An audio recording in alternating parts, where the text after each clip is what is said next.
మీకుండే ఎటువంటి గ్రహ బాధలైనా గృహ బాధలైనా శాశ్వత పరిష్కారం కోసం సంప్రదించండి శ్రీనివాస జ్యోతిషాలయ. సార్ నమస్తే. నమస్తే. ఈ సహస్ర హత్య కేసులో ఆ బాలుడిపై ఎస్సీ ఎస్టీ కేసు పెట్టారని ఉరిశిక్ష పడద్దని అంటున్నారు. అలాగే బెయిల్ కూడా అసలు రాదు, ఇప్పట్లో కూడా బెయిల్ రాదని అంటున్నారు. ఏం జరగబోతుంది, ఎటువంటి శిక్ష పడే అవకాశం ఉంది? మామూలుగా సహస్ర చంపిన బాలుడు యాక్చువల్ గా అంటే మనం పేరు అఫీషియల్ గా చెప్పొద్దు అన్నారు కానీ వెంకట్ అని చెప్తున్నారు అబ్బాయి పేరు. సరే ఏదేమైనా 10th క్లాస్ చదువుతున్న బాలుడు. ఎందుకంటే సహస్ర కూడా మైనరే. ఆమె పేరు అందరూ బయట పెట్టినప్పుడు అంత కూడా పేరు బయట పెడితే తప్పేంటి. సో ఆ అబ్బాయి ఇప్పుడు మేడ్చల్ల జోనైల్ హోమ్ లో ఉన్నాడు. స్పెషల్ హోమ్ ఫర్ బాయ్స్ అంటారు దాన్ని, దాంట్లో పెట్టారు. సో ఇప్పుడు ఒక వార్త వైరల్ ఏంటంటే ఈ అబ్బాయిని ఎస్సీ ఎస్టీ కింద, ఎందుకంటే ఈ చనిపోయిన అమ్మాయి ఎస్సీ వాళ్ళు కాబట్టి ఎస్సీ ఎస్టీ అట్రాసిటీస్ యాక్ట్ అని స్పెషల్ యాక్ట్ అంటారు. ఈ స్పెషల్ యాక్ట్ కింద ఇతని మీద కేసు పెట్టారు. దీనివల్ల ఆ అబ్బాయి మైనర్ అయినా కూడా ఉరిశిక్ష తప్పదు అని ఇప్పుడు వార్తలు వస్తున్నాయి. ఇది ఎంతవరకు వాస్తవము అనేది ఇప్పుడు మన టాపిక్. నేను దీని మీద తరువుగా లాయర్లని అడిగాను. ఇంటర్నెట్ లో కూడా ఇలాంటి సిమిలర్ కేసులు గతంలో కూడా వచ్చాయి కాబట్టి, ఎందుకంటే నేను మొన్న కూడా చెప్పాను, సంవత్సరానికి 971 హత్యలు జరుగుతున్నాయి. చిన్నపిల్లలు చేసే హత్యలు అంటే 18 ఏళ్ల లోపల పిల్లలు చేసే హత్యలు సంవత్సరానికి 971 హత్యలు. తర్వాత culpable homicide not amounting to murder అంటారు. అంటే వీళ్ళ నిర్లక్ష్యం వల్ల కావచ్చు, ఇంకేదైనా యాక్సిడెంట్లు కావచ్చు, అలాగా ఒక 54 మంది చనిపోతున్నారు అనమాట పర్ ఇయర్. అది కాకుండా అటెంప్ట్ మర్డర్లు 1426 మంది అటెంప్ట్ మర్డర్లు జరుగుతున్నాయి. అట్లాగే పిల్లలు చేసే రేపులు, 18 ఏళ్ల లోపల చేసే రేపులు 1130 కేసులు ఉన్నాయి.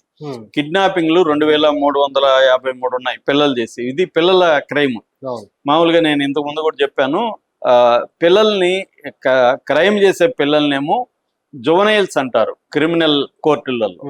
మిగతా సివిల్ కోర్టుల్లో వాళ్ళని మైనర్లుగా పిలుస్తారు కానీ జువనైల్గా అక్కడ పిలవరు. జువనైల్ అంటే అర్థం క్రైమ్ లో ఉండే పిల్లలు అని అర్థం. దీంట్లో కూడా 2 కేటగిరీలు ఉంటాయి.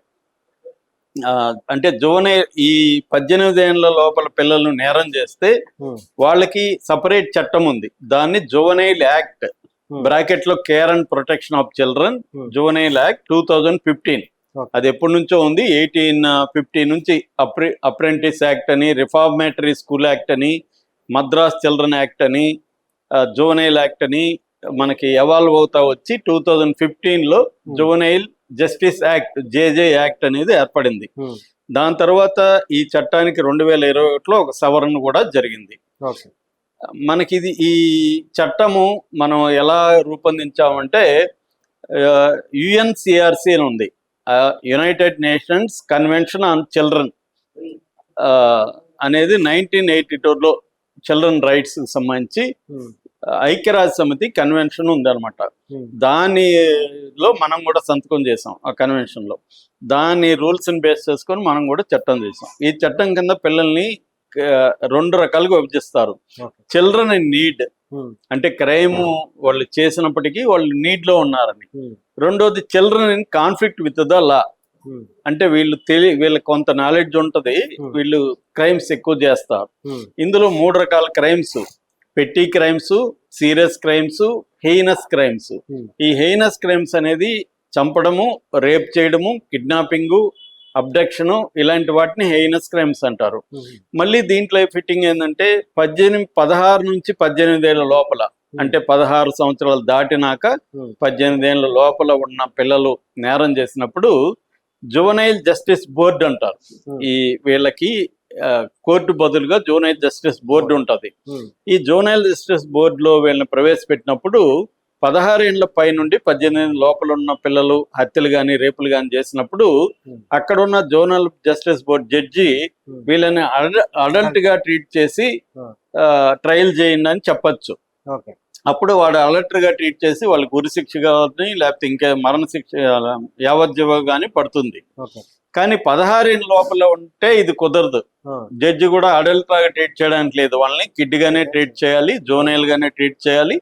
వాళ్ళకి ఏంటంటే పనిష్మెంట్ ఉండదు, వాళ్ళకి Hmm. డిస్పోజిషన్ అని అంటారు దాన్ని. పనిష్మెంట్ బదులు పదం వాడతారు ఏంటంటే డిస్పోజిషన్, అంటే ఫైనల్ రిజల్ట్.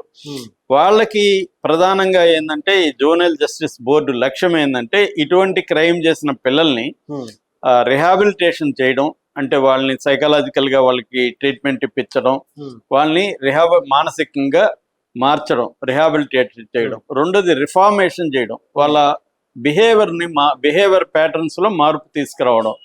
మూడోది రీఇంటగ్రేట్ చేయడం. ఈ 3 R'లు అన్నమాట: రిహాబిలిటేషన్, రిఫార్మేషన్, రీఇంటగ్రేషన్. ఈ 3 రకాలుగా వాళ్ళని మార్చి మళ్ళీ సమాజంలోకి వాళ్ళని తీసుకురావడం. తీసుకొచ్చినా కూడా వాళ్ళని క్రిమినల్ రికార్డు గానీ ఏముండదు, వాళ్ళు ఉద్యోగాలు చేసుకోవచ్చు, వాళ్ళు చదువుకోవచ్చు. ఈ హత్య గాని ఇంకోటి కానీ వాళ్ళకి అడ్డు రాదు. క్రైమ్ ఇప్పుడు నేను హత్య చేసి నేను జైలుకి వెళ్ళి వస్తే నాకు అది ఇంకా మచ్చలాగా రికార్డు ఉండిపోతుంది. ఎక్కడికి పోయినా ఉద్యోగం చేయాలన్నా కూడా నా రికార్డు ఉండిపోతుంది. వాళ్ళకి చెక్ చేస్తే నా రికార్డు వస్తుంది. వీళ్ళకి అది రాదనమాట, పిల్లలు కాబట్టి. ఇది మనకి చట్టం మామూలుగా అయితే ఇప్పుడు వీళ్ళు SC ST పెట్టారు కాబట్టి వీడికి ఉరిశిక్ష పడుతుందని ఇది ఇస్తుందా? SC ST అంటే ఎస్సీల మీద STల మీద నువ్వు కులం పేరుతో తిట్టినా లేకపోతే దాడులు చేసినా సపరేట్ యాక్ట్ పెట్టారు వాళ్ళకి. ఎందుకంటే ఈ దేశంలో దళితుల మీద దాడులు, గిరిజనుల మీద దాడులు, వాళ్ళు బలహీనంగా ఉంటారు కాబట్టి, కులపరంగా, సామాజిక పరంగా, ఆర్థిక పరంగా బలహీనంగా ఉంటారు. ఈ దేశంలో కులం అనేది ఇంపార్టెంట్. కులం బేస్ చేసుకుని సంపద కానీ, కులం బేస్ చేసుకునే జ్ఞానం కానీ, కులం బేస్ చేసుకునే అధికారం కానీ ఈ దేశంలో శతాబ్దాల తరబడి వస్తున్నాయి. కొన్ని కులాల చేతుల్లోనే అధికారం, సంపద, జ్ఞానం, ఈ 3 కూడా పొరుగుపడి ఉంటాయి. కాబట్టి ఈ చట్టం తీసుకొచ్చారనమాట వీళ్ళని ప్రొటెక్ట్ చేయడం కోసం. ఎట్లాగైతే స్త్రీల ప్రొటెక్షన్ కోసం సపరేట్ చట్టాలు ఉన్నాయో అలాగా బలహీనమైన వర్గాల కోసం కులం పేరుతో కావచ్చు, జెండర్ పేరుతో కావచ్చు, ఆర్థికంగా కావచ్చు, వాళ్ళ కోసం కొన్ని రకాల చట్టాలు ఉంటాయి మన దేశంలో. అలాగా SC ST atrocities prevention act అనేది వచ్చిందనమాట. ఈ యాక్ట్ కింద మామూలుగా ఉండే ఖైదీకి ఉండే హక్కులు ఈ యాక్ట్ కింద ఉండవు, కొంత రిగరస్ యాక్ట్ ఇవి. అట్లా ఇప్పుడు ఈ అబ్బాయి మీద ఇది పెట్టారని చెప్తున్నారు. కానీ ఈ అబ్బాయికి ఉరిశిక్ష పడదు, SC ST పెట్టినా కూడా పడదు. ఎందుకు పడదంటే ఇక్కడ నువ్వు ఏ స్పెషల్ యాక్ట్ పెట్టినా పిల్లల విషయంలో ఈ చట్టమే ఫైనల్. జోనల్ జస్టిస్ యాక్ట్ కిందనే ఫైనల్. జోనల్ జస్టిస్ బోర్డే విచారిస్తుంది.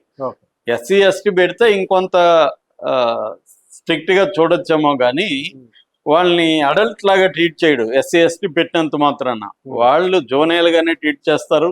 వాళ్ళకి చైల్డ్ ఫ్రెండ్లీ ఎంక్వైరీ ఉండాలి, చైల్డ్ ఫ్రెండ్లీ ట్రయల్ అంటారు. చైల్డ్ ఫ్రెండ్లీ ట్రయల్ ఉండాలి. అంటే వాళ్ళకి సర్కమ్స్టాన్సెస్, బ్యాక్గ్రౌండ్, ఫ్యామిలీ, ఇది మెంటల్ స్టేటస్, ఇవన్నీ చూసుకుంటారు జడ్జి అనమాట.